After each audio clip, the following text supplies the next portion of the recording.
Commander Zephyr's antennae twitched with barely contained satisfaction as she observed the human fleet through her ship's viewports. The primitive vessels hung motionless in space, their crude radio transmissions reduced to meaningless static. "By the hegemony's quantum interference generators. Status report," she clicked to her communications officer. "All human frequencies successfully jammed, Commander. Their vessels appear to be attempting various emergency protocols, but nothing is getting through. They're completely isolated." Zephyr's mandibles clicked in what passed for a smile among her species. The humans had been warned repeatedly to cease their expansion into hegemony space. Their stubborn refusal to acknowledge superior authority had forced this demonstration. Soon, they would understand their place in the galactic order. The hegemony had perfected communication jamming over millennia of conquest. No species had ever overcome their quantum interference technology. It was simply impossible to transmit any form of electromagnetic communication through their field generators. The humans would surrender within hours, just like all the others. "Commander!" The tactical officer's voice carried an edge of confusion. "I'm detecting unusual energy signatures from the human vessels." Zephyr's compound eyes focused on the tactical display. "Specify." "High-intensity coherent light emissions. Multiple wavelengths. The patterns appear to be structured." Before Zephyr could respond, her communications officer suddenly straightened, in alarm. "Commander, we're receiving a transmission." "Impossible. Our jammers." "It's not radio, ma'am. It's light. Modulated laser communications. They're talking to each other using directed photon beams." Zephyr felt a chill run through her exoskeleton. In all her campaigns, no species had ever adapted so quickly to hegemony jamming technology. Most civilizations relied so heavily on radio that losing it crippled them entirely. The human fleet began to move, not in retreat, as Zephyr had expected, but in perfect coordination. Ship after ship adjusted position with mathematical precision, their hulls gleaming as thousands of laser communication arrays came online. The space between their vessels began to sparkle with countless invisible data streams. "Commander," her science officer reported, voice tight with disbelief. "They're not just using simple laser communications. They're employing quantum entanglement principles, frequency hopping across the entire electromagnetic spectrum, and, by the void, they're using the cosmic background radiation itself as a carrier wave." Admiral Sarah Chen, aboard the UES Determination, smiled grimly as the hegemony. Fleet's confusion became apparent. The aliens had made a critical error.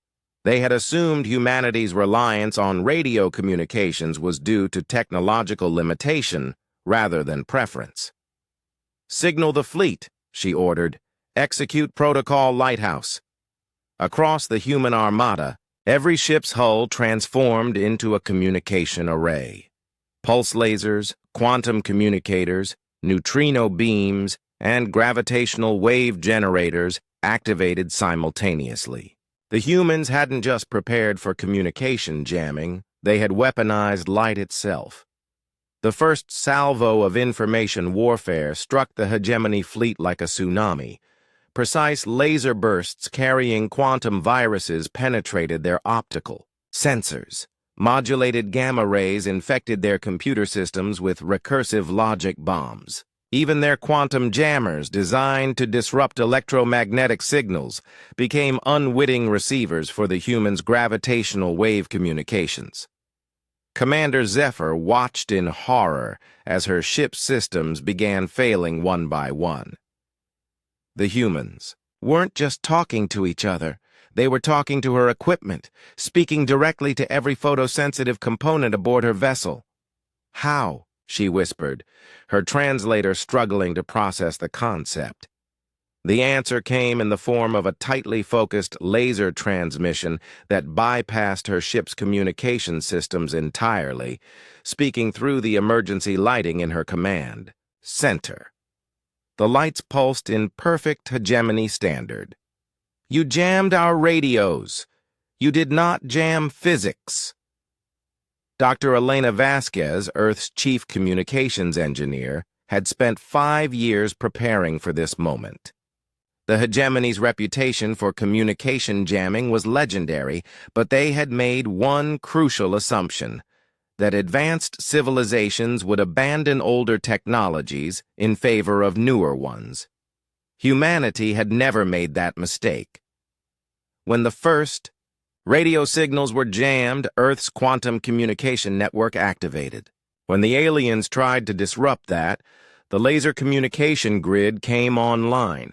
Every human ship carried communication systems spanning 12 different physical principles, from acoustic vibrations transmitted through space debris to quantum-entangled particles that could communicate instantaneously across any distance. The hegemony had prepared for a species that relied on a single communication method. They had encountered a species that treated communication as warfare. "Target their command vessel," Admiral Chen ordered. "Full spectrum saturation." The human fleet's response was beautiful in its precision. Every ship focused its communication. Arrays on the hegemony flagship, but instead of weapons, they transmitted something far more devastating: information. Pure, overwhelming, unstoppable information. Technical specifications for human technology. Cultural databases, philosophical treatises, scientific journals, entertainment media, the complete genetic sequence of every species Earth had ever catalogued, mathematical proofs, poetry, music, the recipe for chocolate chip cookies, the hegemony. Ship's computers, designed to process military communications, began choking on the sheer volume of data. Every sensor that could detect light, every component that could interpret patterns, every system that relied on electromagnetic principles was suddenly drowning in humanity's gift of knowledge. Commander Zephyr's ship went dark as its computers, surrendered to the impossibility of processing 15 petabytes of human knowledge per second. In the silence that followed, a single laser transmission reached every hegemony vessel simultaneously. "We came in peace. We spoke in radio because it was convenient. You forced us to speak in light. Next time we speak in stars." The hegemony fleet retreated that day, their commanders filing reports that their superiors would struggle to believe. They had encountered a species that treated communication not as a utility, but as an art form. A species that could turn any source of electromagnetic radiation into a voice. As the human fleet regrouped, Admiral Chen opened a channel to Earth. Command using a quantum-entangled communication system that had been obsolete for 50 years, just because she could. "Mission accomplished," she reported. "The message has been delivered." Across the galaxy, the news spread. Humanity didn't just communicate, they made the universe itself speak their language.